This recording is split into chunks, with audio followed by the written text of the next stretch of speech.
Every now and then, it's fun to build something truly badass. Something that goes against the grain. Something you know the purists won't like. Something that might not make total sense because sometimes you have to build what makes you happy. That's exactly what Steve Ortner recently did when he outfitted his H1 Hummer with a turbocharged 6.7-liter Cummins engine. And we're going to give you the details of it in this episode of Diesel of the Week.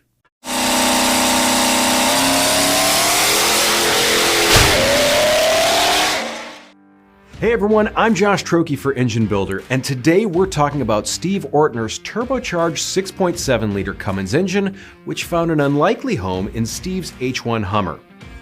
Steve owns Mountain Machine, a CNC machine shop located in Belleville, Michigan. Ortner began his machining career working for Roush and Kalitta Motorsports before starting Mountain Machine in 1999. He admits that before starting his most recent engine build, he didn't know much about diesels. What he did know was he had always wanted an H1 Hummer. Here's Steve to tell you more. I really wanted an H1 Hummer, and I always wanted one. Ever since I seen the first one, I bought one, and then I knew nothing about diesel motors or anything like that. Decided I was going to put Cummins in it, and so I bought a truck, and then I bought a motor, and then I started working on it, and then I realized, oh man, I want to put compounds on it. I got my first truck done. It took me 2 years to do it, and it had a small set of compounds on it, and I was totally hooked. And then when I blew that engine up, and I put a mild one in it just to get the truck back rolling again, I knew I had to do something. So it took me 3 more years, and I've been gathering parts for this engine. And I finally got it all together, and then we put it in there this last fall. Steve and a few of his guys took the Cummins swapped Hummer to Moab recently, and as expected, the truck is just absolutely freaking ridiculous in Steve's words. So I wasn't looking to build something that is a rock climber truck or even a street truck. I want to haul ass to the dunes. That's what I want to do, climb hills with a vengeance. People in the Hummer world kind of frown on what I do some because of a lot of those dudes are really purist dudes. Purist or not, it's hard not to appreciate what Steve and his team built. His latest 6.7-liter Cummins engine started with a Hamilton 6.7-liter wet race block. It's got diamond billet short projection pistons in it with Wagler billet 1-inch longer rods. It's got a stock Cummins crankshaft, a custom billet girdle, a Hamilton cam, Hamilton lifters, and Hamilton push rods.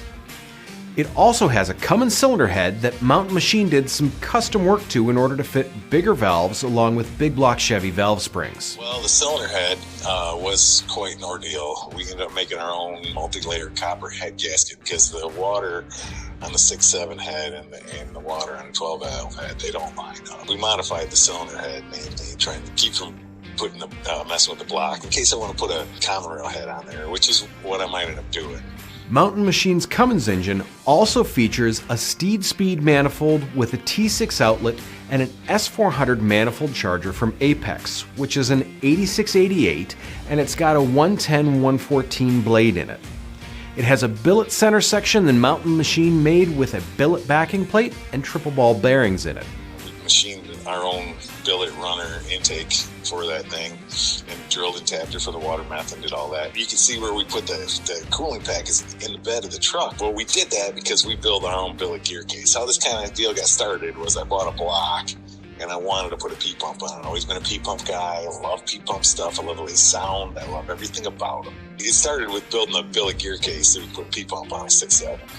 Mountain Machine also got some help in the build from Vibrant Performance, which supplied the plumbing, and from Farrell Diesel Service, which supplied the injection pump. It's primarily a sand dune truck, but the cool thing is, we put a big, huge radiator in the bed of the truck, and it's back there with the water to air intercooler tank and that pump and the water meth pump and the heat exchanger for the water intercooler and all of that, and the water meth tank. All of that stuff's in the bed of the truck. And we got a big Ron Davis radiator with the biggest small fan you can buy, and so the truck actually stays really pretty cool. We wanted to put together something that was like super strong that I could pour some good boost to and sounds amazing and runs like a scalded dog, but still is sturdy and you can drive it for a little while. You can take it out on the dunes and cruise around through, rip up some hills and cruise around down by the beach and, not have to worry about the thing overheating.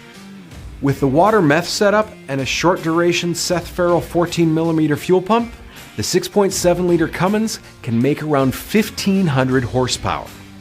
All we know is we're glad that people like Steve and his team exist to create builds like this one.